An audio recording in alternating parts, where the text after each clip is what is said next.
Good evening, everyone. Welcome, Bible study. I know you're laughing, but I gotta wait for him to give me the signal. Hi, everybody.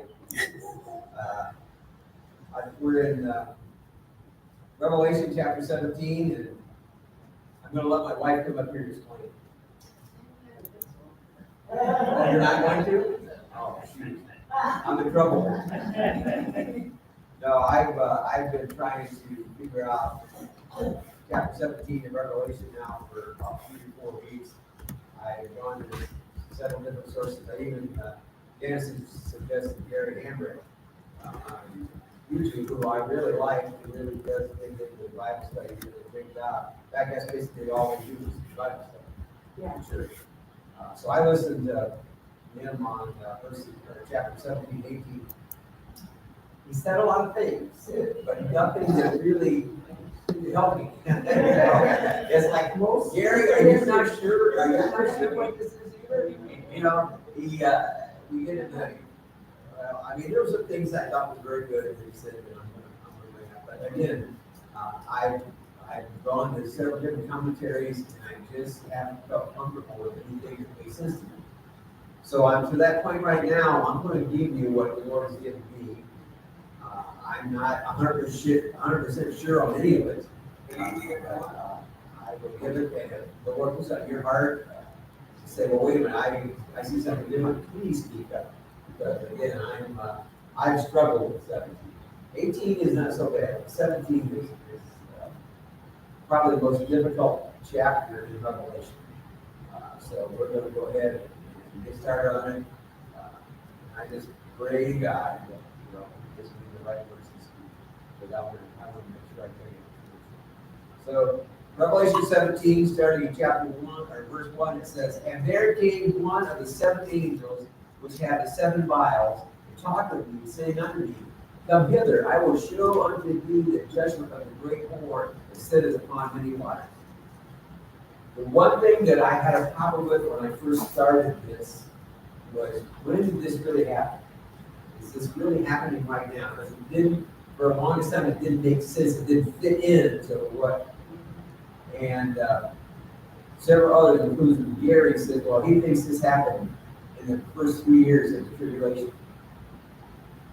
I was going to go with that until I read this again for about the 10th time, and I realized what it said here. It says, "And there came one of the 7 angels which had the 7 vials." Now, we just got done talking, that's in chapter 16. The 7 vials were the final judgments. If you read, all the other judgments were partial judgments. You know, a third of humanity died, and this part of this. But when he got to the 7 vial judgments, it was total. It was done. So by the time we got to the end of 16, basically, it was all over. So I think 17 and 18 is kind of a review of what occurred during those 7 vial times. You know, it goes from one vial to the other, but I believe it took more than 2 minutes for those to come out. I believe it took days, weeks, months, maybe, for all those things to happen. And I think 17 and 18 are kind of trying to describe some of the reasons why that finally got to that point. Because God finally said, I have had enough. I have had enough, and that's it. I'm not going to give anybody any more tears. So I believe that this is where it should be, because it's just kind of reviewing what was going on during the 7 vial judgments. And he says, "Come hither, I will show unto thee the judgment of the great whore that sitteth upon many waters." Okay, tell me what that says. Tell me what that means. "I will show unto thee the judgment of the great whore that sitteth on many waters." Anybody know what that means? Because I scratched my head for a long time.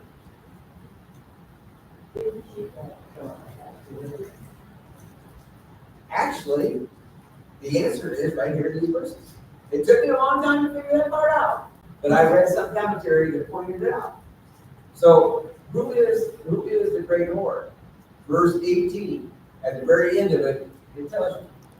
"And the woman which thou sawest is that great city, which reigneth over the kings of it." That great city is what? Babylon. Babylon is now the center of everything on the earth. The Antichrist came and set up Babylon, and if you, and again, I give Henry credit. He went back and said, you know, it originally began with the city of Babel. That's what Babylon really started out, and you know what happened in there. That was just all kinds of terrible things. They went against God. They wanted to be, you know, better than God, and that's where it started. So from the very beginning, Babylon was not a really good place. In fact, it was destroyed. Nebuchadnezzar came in, and it was one of the seven wonders of the old, what do you call it? You know, seven wonders of the old world, and it got destroyed. The Antichrist, when he comes, is going to rebuild. Saddam Hussein tried to rebuild it. And remember, Babylon is just south of Baghdad. No. And he was going to try to rebuild Babylon. We know what kind of person he was. So you can understand, you know, Babylon is not, doesn't have a very good reputation. Go ahead. My thinking, chapter 17, I believe that chapter 17 is talking about a religious system. Yes. And so I think what Babylon is here is just a religious system, basically the church in that period of time, rather than Babylon the city.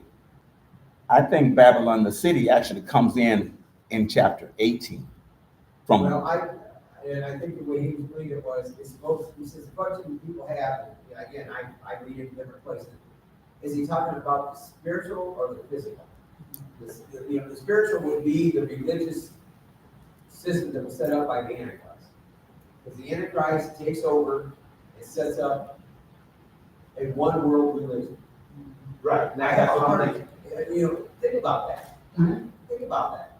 How hard is it to get people to do well anything today? Even in America, I don't think there's anything that everybody agrees with. Yet the Antichrist is going to be able to convince the world that there's just one religion. There's just one religion. And it's going to be centered in Babylon. That's going to be the temple. You know, that's where they're going to come. They expect people to come to worship. Couldn't see that this is going to take away all other religions. It's only going to become one religion. This religion.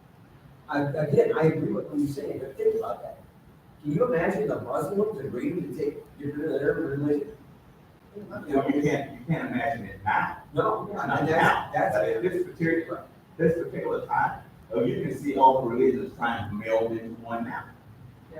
but Like you said, at the hospital, I was up there the other day, and all of them, the Muslims, the Christians, the Jews, they're all in one little, I don't know, one little synagogue, whatever you want to call it. And then I also hear the term a lot, the higher power for anybody's God. It's like, are you serious? It's like unification of all of them. well, and then again, in the modern era, the previous Pope made a statement. I heard him say, "All religions lead to God." Yes. And I had a real problem with that because I immediately went to what this says. But the problem, I think what we got to recognize is that, you know, the Antichrist is going to be a human being. The Antichrist is going to be a human being. But Satan is going to give him power to deceive the world. Think about that. This Antichrist is going to have enough power to deceive everyone. You know, right now, Satan has very little power. God is that you don't have power. But when it gets to this point in time, when we get to the tribulation, God is going to release Satan to do what Satan's always been trying to do. And then the thing, he only has as much power in our life as he allowed him to. Exactly. Yeah. And even though the Antichrist, we keep saying that we don't agree, it is a human being. We have to realize that it is also a spirit. Yes. The Antichrist is even in the world today, according to Jesus. So it's a spirit that's going to be put on this human being. And so it's not just going to be a human, it's going to be a human that's empowered by the spirit. That's how we're going to have all this. But anyway, that's what I'm saying. I think 17 is talking about the religious system. That's all I want to say. Yeah, I agree with that. I think he's talking about the spiritual part of all this. Yes. But I believe that he's also talking about Babylon as the city. Because it's going to be the center of attention. And, you know, so again, the imagery here is very hard sometimes to visualize. But John is trying to do his best to, tell us what he saw. Right? By calling Babylon the great whore, what is he saying about that? Idolatry. Yes. Idolatry. Yes. They are worshiping idols. They are not. In fact, there's going to be that one point, and we'll get to it, that they're not even going to be worshiping the Antichrist yet. They're going to have idols, they're going to have stuff that is wrong, they're going to have people worship. The Antichrist will eventually take over, but at the beginning, he's going to set it up. He's going to have the false prophet come and run the business. The false prophet is going to run the business.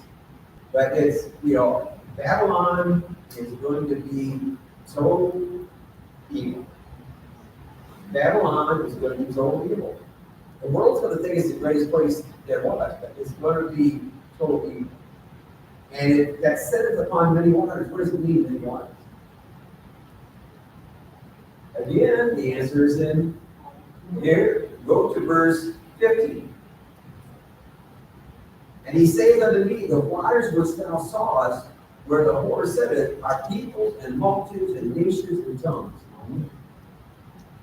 So Babylon, the city of Babylon, is going to have control over the world. The Antichrist is going to have enough power to convince people to come and worship in Babylon, or worship the false prophet. Goes on to say, with whom the kings of the earth have committed fornication, and the inhabitants of the earth have been made drunk with the wine of her fornication. All the powers of the earth are going to be drawn into this. All the powers, all the nations of the earth are going to be caught up in this. And I think about that. Wow. It's hard for me to visualize it, but the Bible says it's going to happen. It's hard for me to visualize that this world will come together and come to one religion, one world religion. Because I look at people now and say, we can't agree on anything. We can't agree on anything. So how in the world, because he's going to have the power to convince people. He's going to have the power to deceive people. Satan deceives you today. He does. Satan's always whispering at you, trying to deceive you. When Satan gives the Antichrist all his power, it's going to be pretty easy for him to see. So what will be happening and over the seas will also affect the United States. It's going to Affect the world. In fact, we're going to get even farther. I'm not sure the United States is going to exist at that time. I believe that they're going to rearrange the world. People talk about, is it pre-trib rapture, mid-trib rapture, I truly believe God is going to take us out before this happens because he's going to have the power to deceive everybody. And if we're here, we can be deceived. If we're here, we can be deceived. Even today, there are Christians who are being deceived by the enemy. Even today, there are Christians who are being pulled away. Even today, people are falling because of what the devil's doing. I thank God that, I don't have to worry about it because it's going to be here. It's like the United Nations and what you said, religion.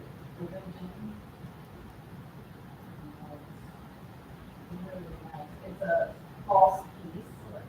And, and I think that that's what John may have had a hard time describing because I think for him it was hard to understand.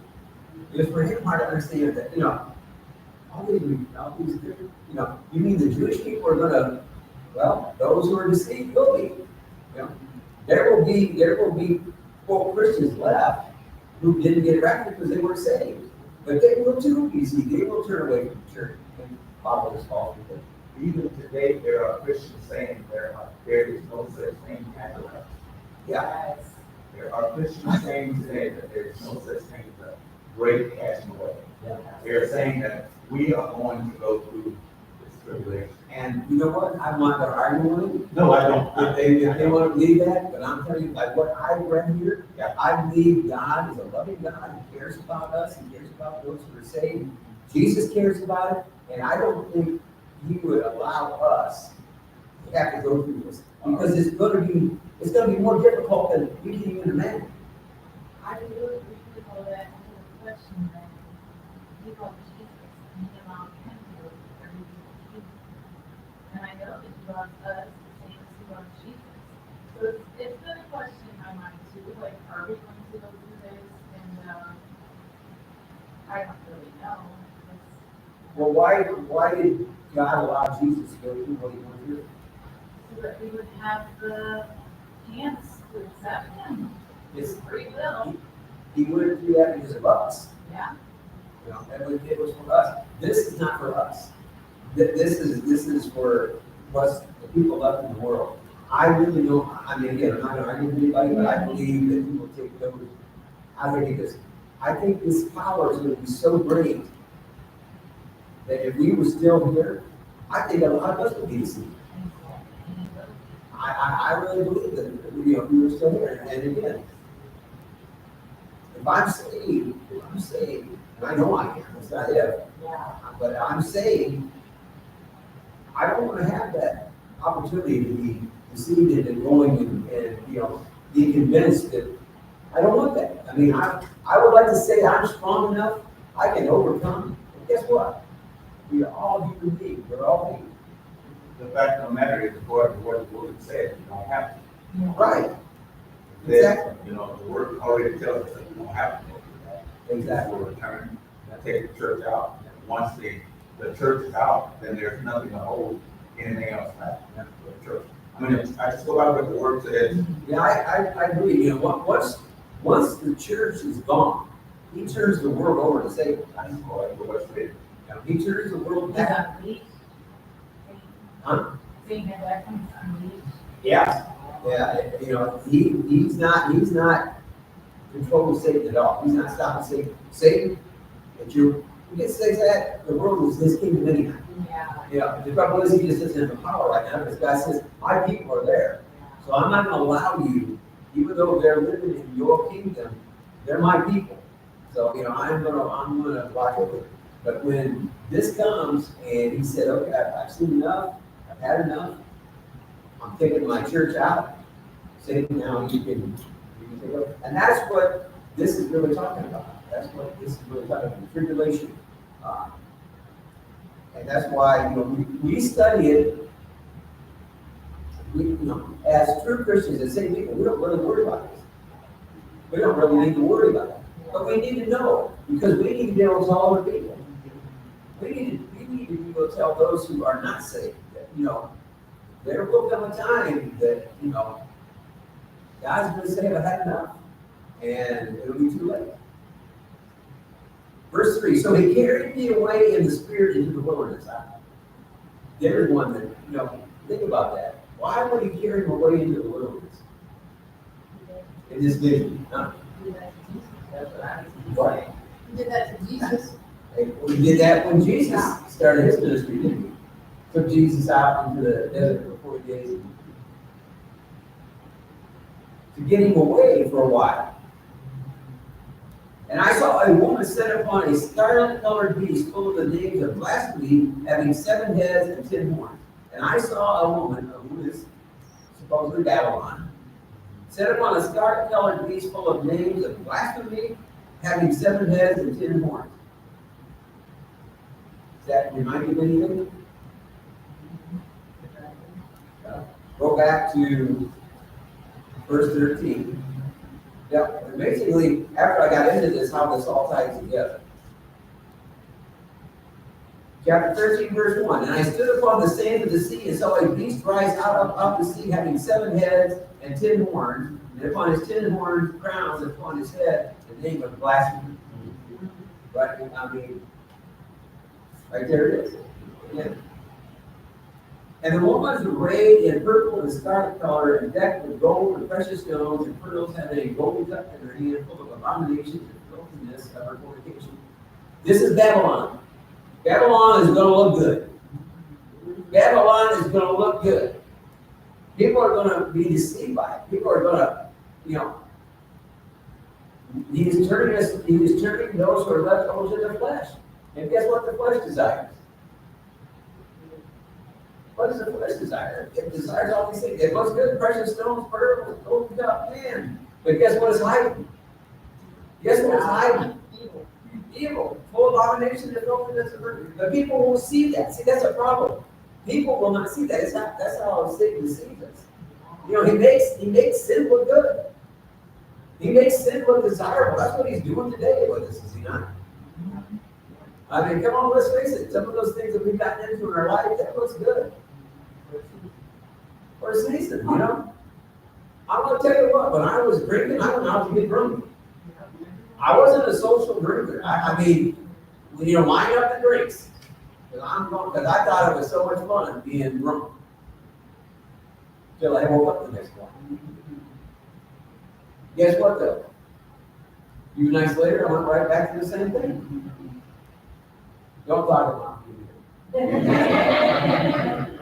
I'll look back to verse 2. All right. Okay, it says, the kings of the earth, okay, Right. and the kings will become people will go to follow. And we're going That's how I to read that. right.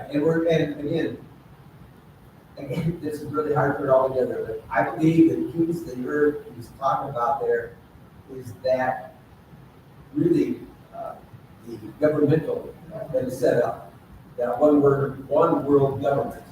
And that's why I don't believe the United States, I don't believe Russia, I don't believe any of those countries will exist. I believe there will be new boundaries set up. But they'll still be a single person, I think. Right, there will be one person who will be in control. They're evil, and maybe Satan can get them, and the rest of the kings. Yeah.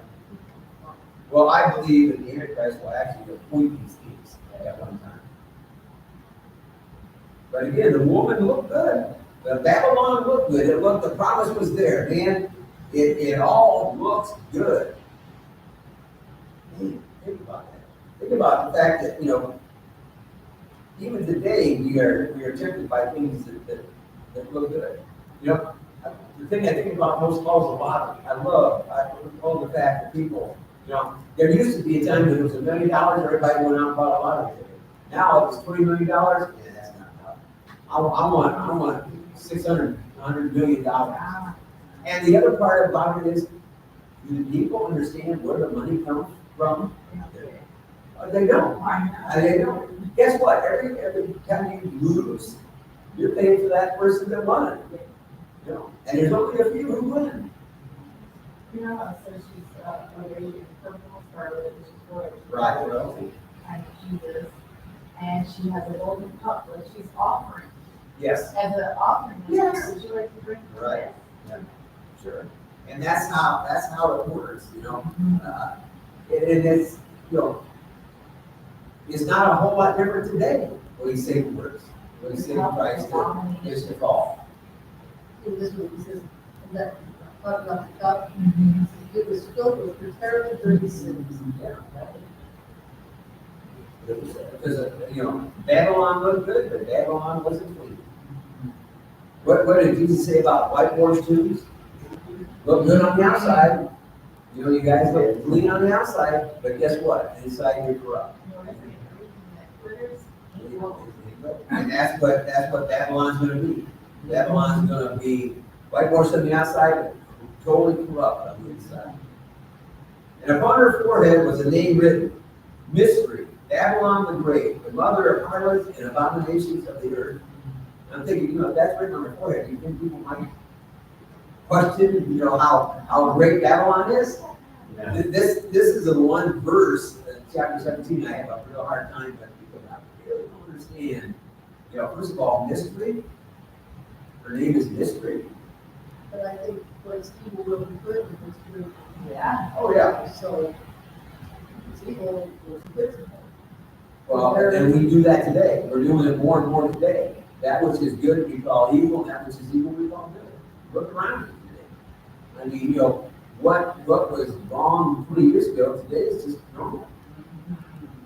It's normal. We're celebrating. We're celebrating. And I saw the woman drunken with the blood of the saints and with the blood of the martyrs of Jesus. And when I saw her, I wondered with great admiration, or actually amazement. I wondered with great amazement. Remember what were the saints in heaven were doing under the throne? They were crying out for justice, weren't they? The martyrs, the ones who died.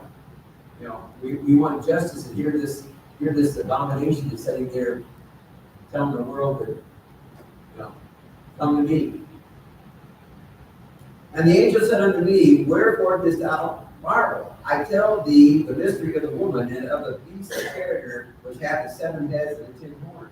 The beast that thou sawest was and is not, and shall ascend out of the bottomless pit, and go into perdition. And they shall dwell on the earth, shall wonder, whose names were not written in the book of life from the foundation of the world, when they behold the beast that was, and is not, and yet is. Okay, explain it to me. The beast that thou sawest was, and is not, and shall ascend out of the bottomless pit, and go into perdition. And they shall dwell on the earth, shall wonder, whose names they shall wonder. Who's going to wonder? It says, and they that dwell on the earth, and here's another hint about the rapture, I think. And they that dwell on earth shall wonder, whose names were not written in the book of life from the foundation of the world. Who's going to be left? Who's going to be left to go through this tribulation? I believe it's those who are saved.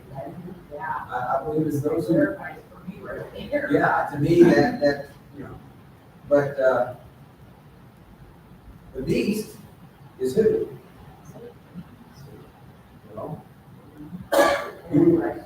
Antichrist. Satan's the dragon. Satan's the dragon. The beast is the Antichrist. The beast that thou sawest was and is not, and shall ascend up the bottom of the pit and go to perdition. 9. And here is the mind which hath wisdom. The 7 heads are 7 mountains on which the woman sat. And there are 7 kings. 5 are fallen, 1 is, the other is not yet come, and when he cometh, he must continue his short space. And the beast that was and is not, even he is the 8th, and is of the 7th, and goeth into perdition. Does that make sense to anybody at all? Yeah.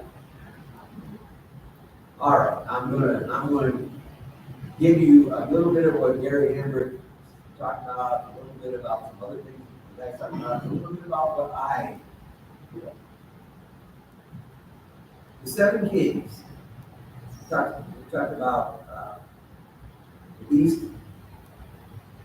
Where was it? 7 heads and 10 horns. So the 7 heads are the 7 kings.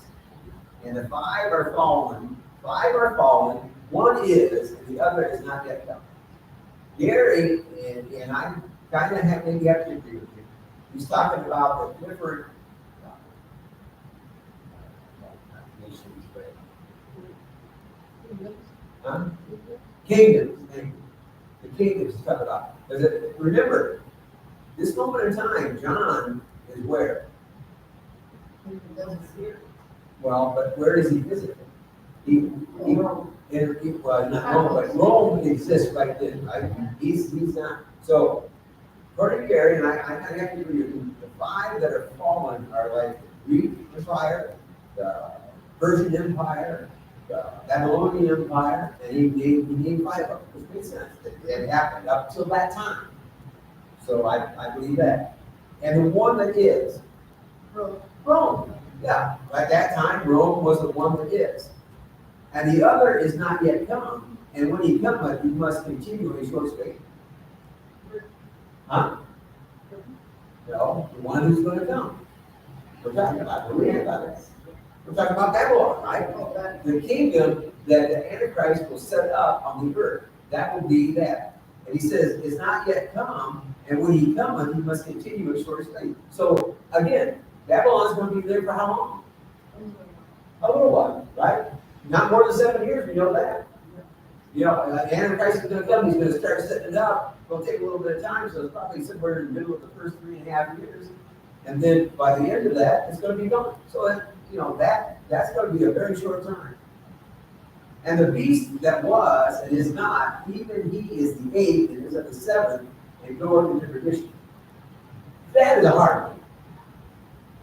But here's what I think, and again, this is just what put on my heart. Remember, the Antichrist is there bringing peace on earth, bringing prosperity, bringing this one world religion. He's doing all this stuff. He's setting it up. I believe he set up 10 kingdoms. I think he's gone around the earth and said, okay, we're going to make this real simple. We're going to divide it all up into 10 kingdoms, and we're going to put 10 kings over those kingdoms. And now, you know, Babylon is going to be the center of it all. Where do you go? I think once he does that, he's going to say, wait a minute. I'm taking over. I'm taking over. You know, and I think that's, you know, the beast that was and is not, even he is the eighth. So after Babylon, which was 7, he's going to be the eighth. He's going to set up his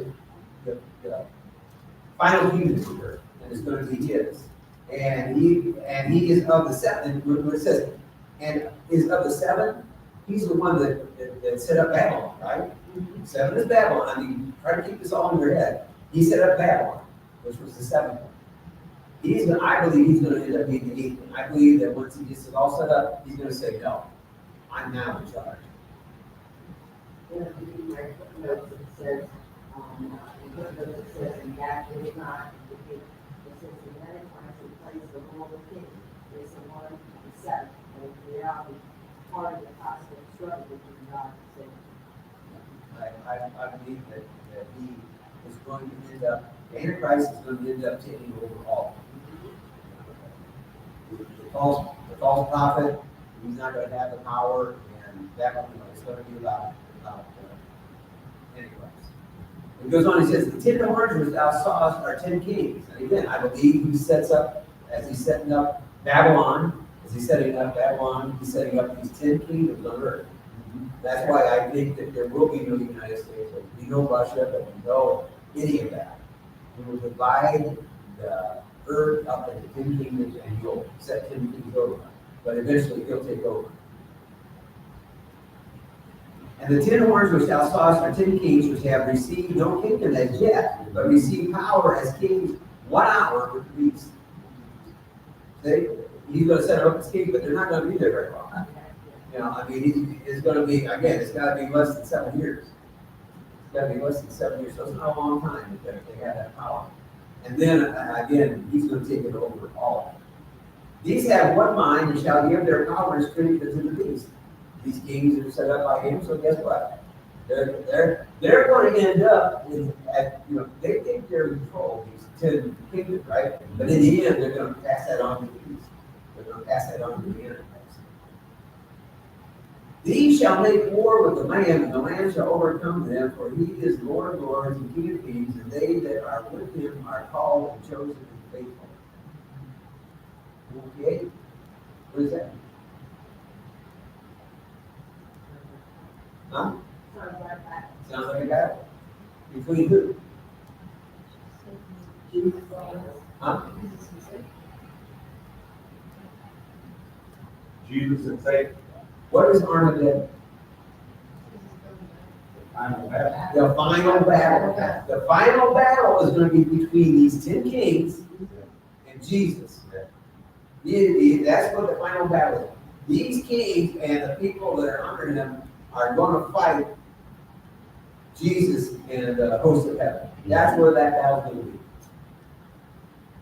And he saith unto me, the waters which thou sawest, where the Lord said are peoples and multitudes and nations and tongues. The whole earth is going to be involved. Those who are left are going to be involved in this battle. They're going to be so deceived that they're going to come and fight Jesus. They're going to come and fight the heavenly host. They're going to be tricked into believing that they can defeat Jesus. In verse 14, who are they that are with him are called and chosen? Who are the ones that are with him? Us? Yeah, we're gonna be there. We're gonna be there. We're gonna come back. We're gonna come back. Oh, that's one of the. Yeah. Okay. Because that's when Jesus returns. Yeah. See, for the longest time, I felt bad about the fact that, I might not be around to see all this, and then as I read it, so like, well, I'm glad I'm not gonna be around to see this. But in the end, we will come back. Yeah. We will come back to Jesus. Paul had even said that we'll be judging even angels. I said, oh my goodness. We will be the army of the Lord. And the 10 horns which thou sawest upon the beasts shall hate the whore, and shall make her desolate and naked, and shall eat her flesh and burn her with fire. What does that mean? Who is the whore? Babylon. Who are the 10 horns? The kings. What does that mean? When all this starts and they start seeing they're losing, guess what they're going to do? They're going to turn on Babylon. They're going to turn on the Antichrist. I mean, after I read this, it starts to make sense. It's like, that's how people are, right? When things don't go well, let's turn on the person that got us in that trouble. And that's what's going to happen. These 10 kingdoms are going to turn on the Antichrist. For God hath put in their hearts to fulfill his will, and to agree and give their kingdom unto the beast until the words of God shall be fulfilled. Even these kings are still going to be under the control of God. He will use who he will use. Our problem is sometimes we gotta, I want to understand God. I want to understand, but we're not always going to understand. And that's especially when you're studying the Word. There are times I get frustrated. There are times I get frustrated. It's like, God, this, and I'll tell you what, 17 has been the most frustrating I've ever had. Because I about get there, right? I about get there where it is. It's like, oh man, that doesn't, no, wait, I read another verse and that doesn't quite fit in with what I was thinking. Now I got to go back. You want to believe how many times I've read chapter 17? Because I think I know what it means, when you talk about war and winning waters, I thought I understood that until I got down here to 15, 17, 18. Like, wait a minute, it tells me what it is. Why am I trying to figure this out? It tells me right here what it is. The first time I did it, I wasn't right. I mean, the first time I went through it, I was like, no, I thought it was something else. But then when I got in there, it's like, oh, right there, it tells me. So, And then when we do another day, that's something else. I'm spiritual. And I'm one of those people that have this scientific mind that I want to know. I want to know how it works. I want to understand how it works. And God keeps telling me, stop worrying about it. Stop worrying about it. You get all agitated and upset about this stuff. Don't worry about it. It's all under my control. It's all under my control. Stop being upset about this thing. But I want to make sure I'm doing right. Listen to the Holy Spirit. I'll tell you what, I don't know how many times that message has been sent to me. Listen to the Holy Spirit. The Holy Spirit will tell you. If you read something and you got this feeling it's not right, go to God, go to the Holy Spirit and say, show me, open my eyes. That's what I've been doing. Holy Spirit, help me teach this. Help me teach this. And I'm going to tell you right now, the scariest thing is tonight is the first time it all came together. Tonight teaching this, he's opened my eyes and it's like, you know what? This does all fit together. It really does. It's all right there. You just gotta let God do. So that the kingdoms are going through this battle. Yes. Yes. The kings are during this battle. And God is putting their Hearts. hearts to do, Right. but they don't know that it's been done. I don't know if they know it or not, but God has put that on their hearts and has turned them into Babylon. Now, that's just against Babylon, the city. That's not against the world. Because there's still going to be this great battle. That's not the battle of Armageddon. That's the kings turning against the city of Babylon, the power, the government. And, you know, and I don't know, maybe what he put on their heart is that, you know, the Antichrist took this from you. Maybe you can go back and take it back. You know, he may put it on these people's hearts that, you know, you had all this at one time until the Antichrist came in and took it over and you know, go back. So is it against the beast as well, or just against the city? I think it's against Babylon. I think, again, like Gary Hamrick says, this is a spiritual battle and a physical battle. The spiritual battle is the heart that people are living at that time. The physical battle is Babylon has gotten to be such a powerful city that it has to be destroyed. Because the whole world looks to it. The whole world looks to it and has been tricked by it. So, you know, it will in the end be destroyed. And that's, I thank God. I think the Holy Spirit will show me some things tonight I hadn't seen. I'm going to tell you right now, some of the things I've said tonight, I said them only because I have to see it as I read it. So. For God has put in their hearts to fulfill his will, again, put in their hearts, these people who have turned, these people who have worshipped the beast, these people who have followed the beast, the Antichrist, the false prophet, God still will fulfill his will through who he will. God will use who he will to fulfill it, you know. Well, God can't use me, I'm nothing. I got use for it. No matter how little you might think you are, if God has a will for you, he will use you. Our problem is we got to recognize that. And the woman which thou sawest in that great city, which reigneth over the kings of the earth, in the end, God is going to defeat. So if you go back to 17. Read the rest of that. And to agree and give their kingdom unto the beast until the words of God shall be fulfilled. So, we're going to give their kingdom back to the beast, because the Antichrist. They've already done it, actually. They've already done it. See, again, the timing is sometimes hard to figure out exactly the timing on it. But again, the beast, the Antichrist set up their kingdom stuff. He came in, he had a power stuff, and he had one of the kings. Isn't he a Babylon? Huh? Isn't he a Babylon? He is, yeah. But he gave them the power at first. Once he had it all set up, guess what he did? He just said, okay, you worship me, you come and you bow down to me. So that's the spiritual battle that's going to be going on in Babylon at the time. And, you know, thank God you're not going to be there. We're not going to be there. We're not going to be there. And I think that people who are teetering, you know, do I want to get saved or don't want to get saved, they need to understand this.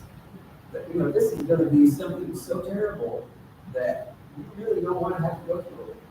And no one has to go through it. No one has to go through it. God gave his son so that we don't have to be there.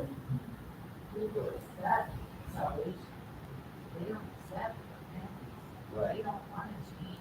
They just think that it's okay to live the way they always live. They get brother not blood. That's not what the Lord says. He says, if you love me, you keep my commandments. If you break his commandments, or if you love him, cast yourself down. You have to die daily. That is How right. many people Yeah. want to do that? I said, no, a living sacrifice is not pleasurable. It's a sacrificial thing where you're like literally dying to the ways of the world and the ways that you were raised and fleshly desire. And he is purging it from us, taking us through trials. Really to open our eyes to a lot of the things so that with his help we're able to change them. I pray that every day. Lord, if there's something in my life that should not be, show me. Well, let me ask you this. How easy is it for you to lay down your will? How easy is it for you to give up your will? We want what we want when we want it, don't we? We want things the way we want things. And when things aren't the way we want, we're not happy, are we? I mean, come on, if we're honest, and I'm okay right now, I'm guilty of that, you know? But, you know, when you come to Jesus, you gotta say, you know, not my will, but thine, just like you said, thy will be done. And that's what he expects us to do on a daily basis. That's the sacrifice right there. And, you know, you're talking about people who losing their salvation, you know, I know I've read, you know, the one, I heard different people talk about it, and both sides have a good argument about it. I think that losing your salvation is difficult because, you know, Satan's always going to tell you when you get saved, and every time you stumble and fall, well, you did it, you lost it. That's not how you lose it. How you lose it is by turning away from God and going back to your own will. And, you know, I believe that that's how you can lose your salvation.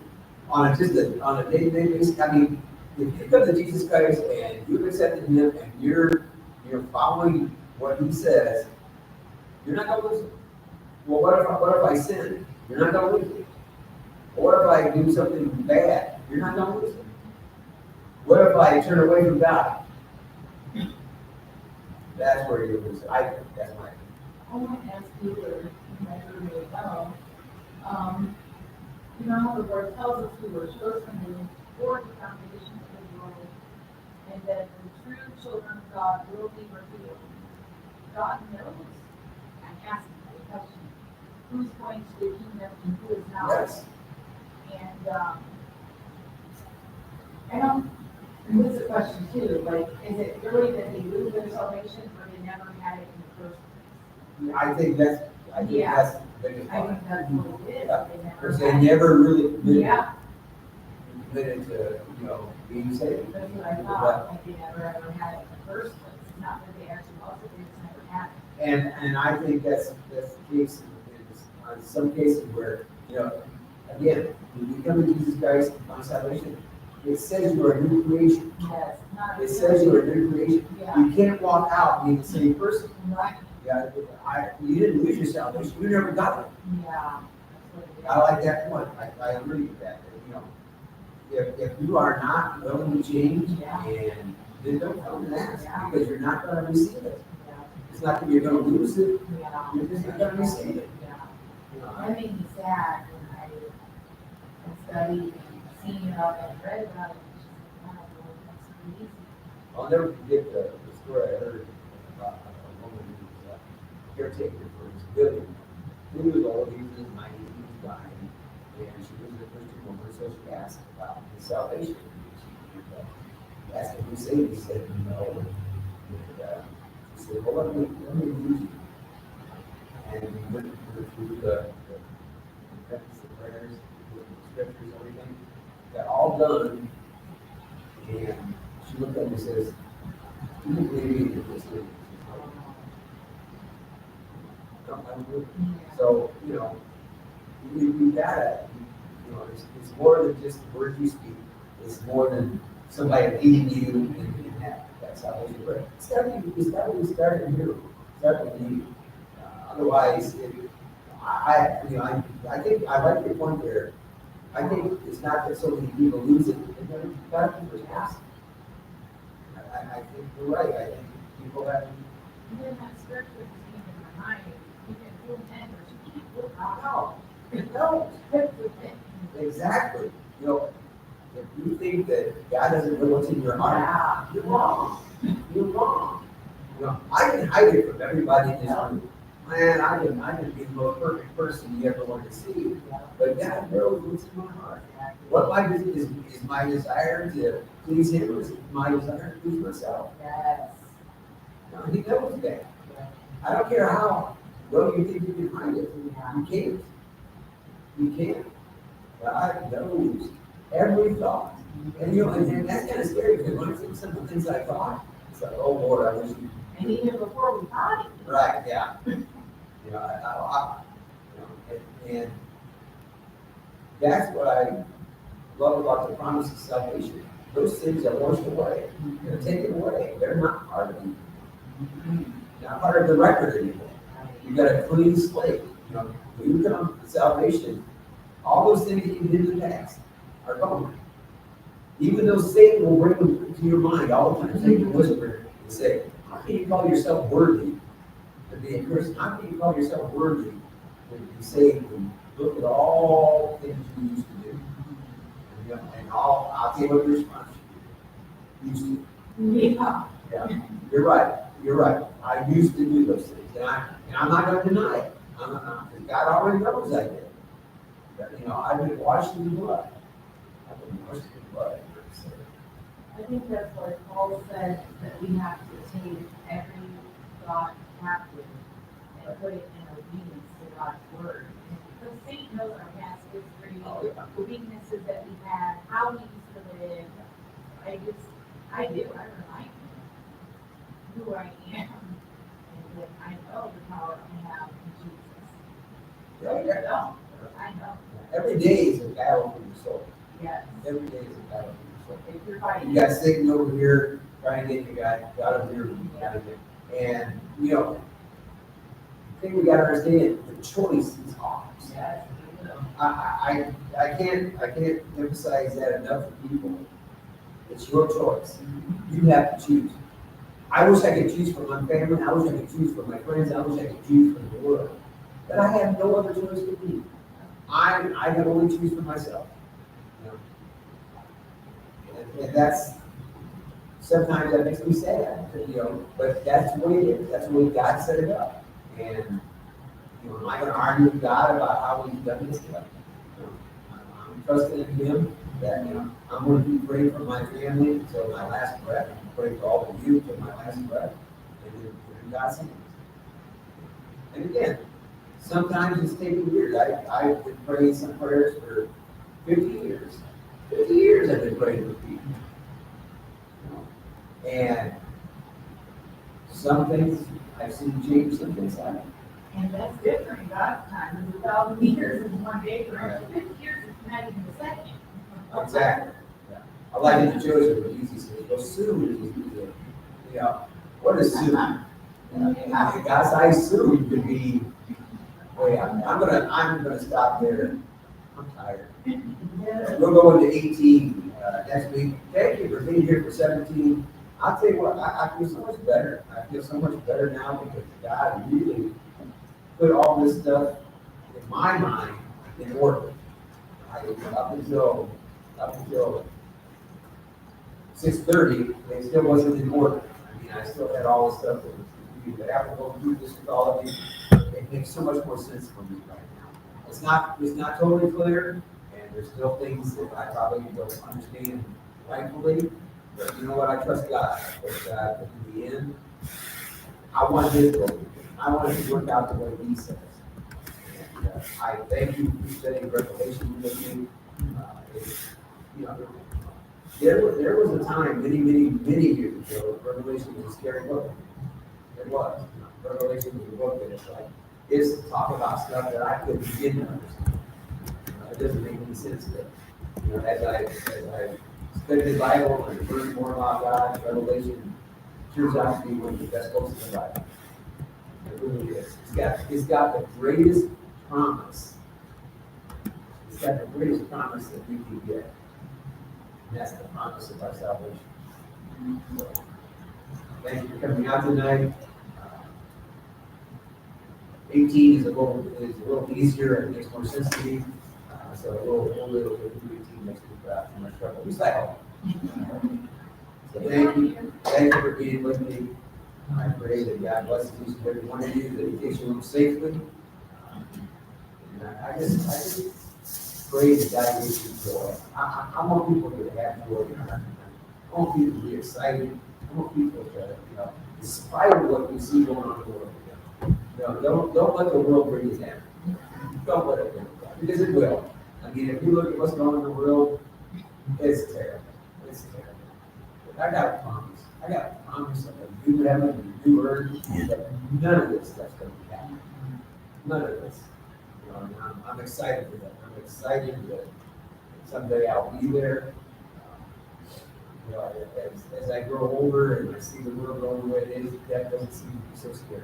No, it's almost like I'm looking forward.